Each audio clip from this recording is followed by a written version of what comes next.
Causse comme on ne l'a jamais vu, sauf les dimanches. En pleine semaine, pas un embouteillage, pas de coups de klaxon, ni de voitures garées en double fil.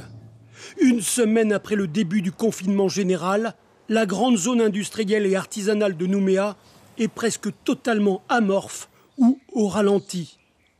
Dans cette entreprise de vente de matériel de BTP, on applique strictement les consignes sanitaires pour une clientèle de plus en plus réduite. Résultat, 80% de chiffre d'affaires en moins, et même si les 2/3 du personnel ont été mis en congé, les perspectives sont moroses. Pour l'instant, on se laisse porter. On subit les faits, la conjoncture. Et puis, bien sûr, on attend des mesures, on attend des aides. Je sais que la direction a déposé des dossiers. Donc voilà, on est en attente. Voilà. Obligé de subir. Complètement, puisque l'activité, elle est complètement arrêtée, pratiquement. Difficile de résister dans ce secteur du BTP, déjà largement sinistré.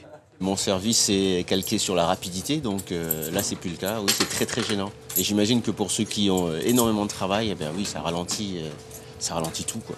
Plus loin, sur les hauteurs, un des rares snacks ouverts. La plupart ont fermé faute de clients. Ici, on n'ouvre plus que pour les déjeuners à emporter, bien sûr, car les rassemblements de plus de 20 personnes sont interdits. J'ai vu qu'en fin de semaine dernière, il y avait un petit peu de vie sur Ducos et que ces gens-là ont besoin de manger, donc je suis restée effectivement ouverte cette semaine encore. Donc oui, c'est vrai que les gens ont peur, mais j'essaie de leur donner un minimum de satisfaction avec mes bons sandwichs. Dans ce garage, la baisse d'activité a été de 40% la semaine dernière. Depuis hier, plus de nouvelles voitures à réparer. Pour l'instant, c'est mort parce que j'ai pas de clients.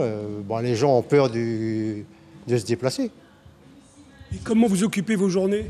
Là, je finis le travail que j'ai en retard et puis après, je ferai de la comptabilité puis je vais faire mieux.